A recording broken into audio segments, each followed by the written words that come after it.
Hương Thơ và chương trình Câu chuyện Y khoa xin mến chào quý vị và các bạn. Đây là chương trình được bảo trợ bởi Bệnh viện Orange Coast Memorial. Thưa quý vị, trong những lần hội thoại trước, Hương Thơ có giới thiệu đến quý vị về Spine Health Center là trung tâm chữa trị các bệnh liên quan đến cột sống.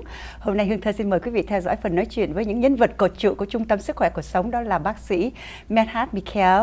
Ông là Interventional Pain Specialist, tức là chuyên về khoa đau nhức, và ông hiện giữ vai trò giám đốc điều hành Non-Operative Spine Program, tức là chương trình điều trị cột xương sống không phẫu thuật tại OCM, Orange Coast Memorial. Và vị khách thứ hai là cô Theresa, cô là giám đốc điều hành trung tâm sức khỏe cột sống. Hello, Dr. Mikhael and Theresa, welcome to the show. Thank you for having us. Thưa quý vị, cột sống hoạt động như là một cây trụ cột nâng đỡ toàn bộ cơ thể của con người và là cơ quan nối liền và điều khiển các khớp xương thông qua hệ thống cơ bắp, dây chằng, thần kinh quyết định sự sống và tạo nên khả năng vận động và chuyển động tuyệt vời. Hôm nay Hương Thơ sẽ mời quý vị tìm hiểu về trung tâm chăm sóc sức khỏe cột sống của Bệnh viện Orange Coast Memorial, là một trung tâm chuyên chữa trị những bệnh liên quan đến cột sống và những rối loạn cột sống như là đau cổ, đau lưng đến từ viêm khớp, điện sụn lệch.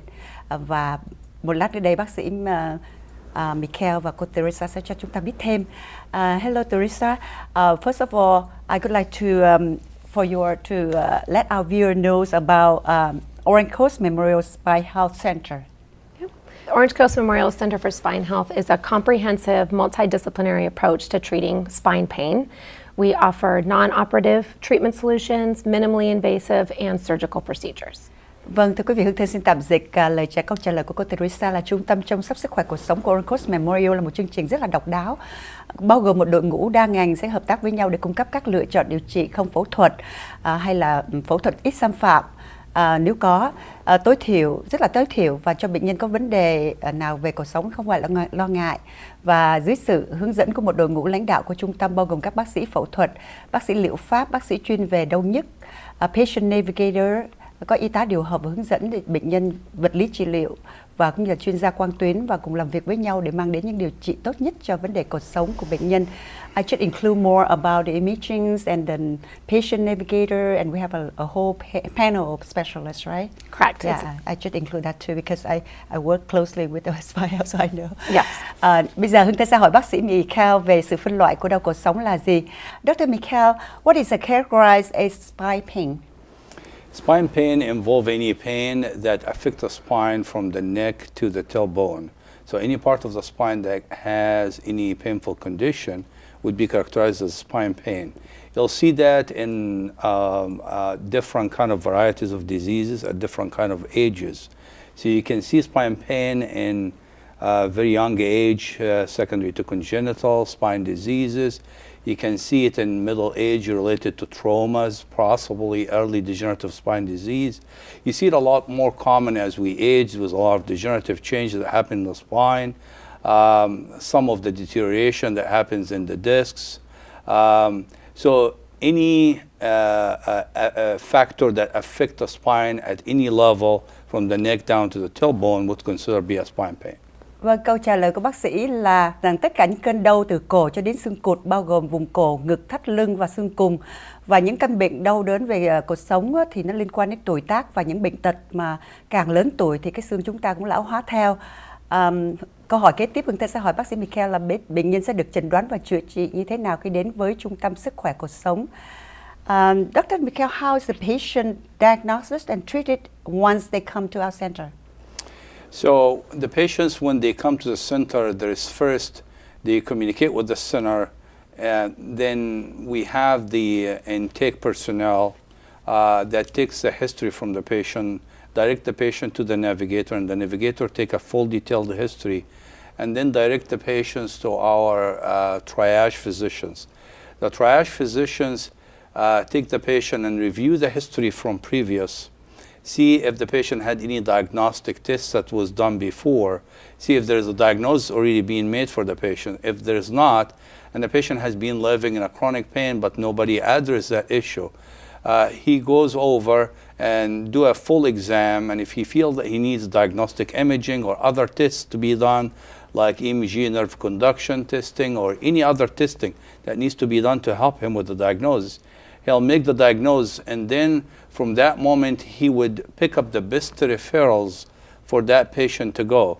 either very conservative approach through ancillary services like physical therapy, like acupuncture, like chiropractor, like pool therapy, several others. Or he might choose and feel that this patient would be a good candidate for minor intervention with a pain specialist, like an epidural, like any other intervention for spine.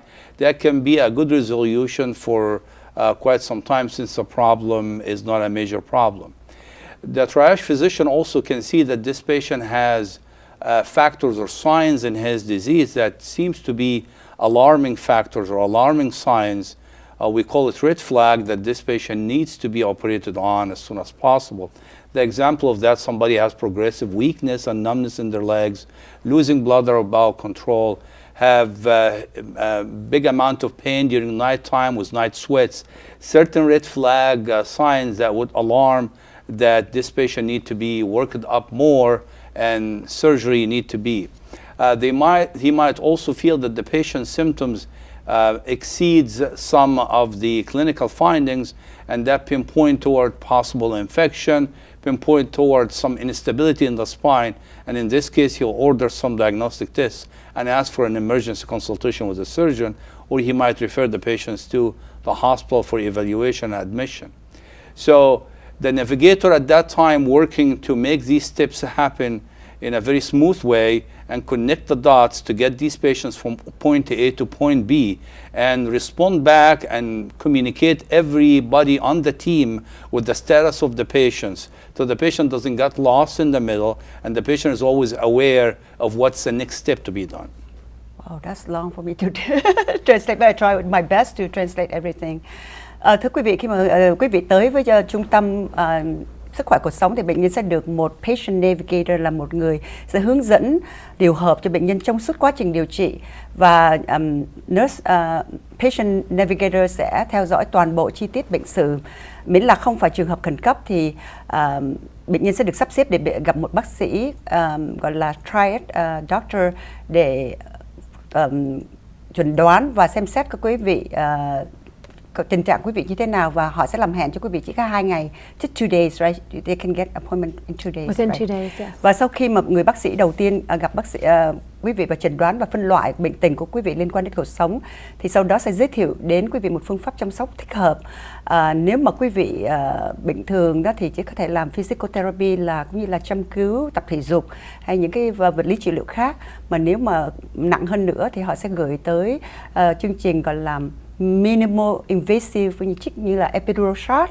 Còn nếu nặng hơn nữa mà quý vị trường hợp khẩn cấp hay là cần phải có những vấn đề về tiểu tiện không được, rồi sinh hoạt đi đứng rất khó khăn, thì có thể quý vị là một chọn lựa tốt cho những bác sĩ để đi qua quá trình giải phẫu, và quý vị sẽ không cảm thấy bị lost, không bị lạc lõng trong cái chương trình chữa trị, vì được theo dõi và chăm sóc bởi một cái patient navigator sẽ giúp đỡ quý vị một kế hoạch chữa trị từ đầu cho đến cuối, và làm việc trực tiếp với quý vị, với các bác sĩ từ interventional, từ pain care specialist cho tới bác sĩ giải phẫu thần kinh và bác sĩ chuyên ngành xương, chẩn đoán và điều trị, các chuyên gia vật lý trị liệu và y tá để hỗ trợ hết mình cho công việc chữa trị của quý vị, để cho quý vị mau hồi phục, mau chóng trở lại những sinh hoạt bình thường cũ. My last question for Theresa before we go to break. For the viewers watching us right now, if they want to make appointment, how do they start? They can call us directly. They can call us at our office at 714-861-4830, or they can ask their doctor to refer them to the Center for Spine Health. Vâng, quý vị có thể làm hẹn bằng cách gọi điện thoại trực tiếp với cô Theresa ở số 714-861-4830. Nếu quý vị có trở ngại về ngôn ngữ, quý vị có thể liên lạc với Hương Thơ ở số 714-378-7969. Do you receive all the insurance? Archive insurance, right? We do. We take most insurance, yes. Vâng, và trung tâm sẽ nhận hầu hết mọi bảo hiểm và có thể làm hẹn quý vị trong vòng 2 ngày. Đến đây chúng tôi xin được tạm dừng chương trình để gửi đến quý vị vài thông tin thương mại và sẽ trở lại với phần 2. Xin quý vị tiếp tục theo dõi. Xin chào.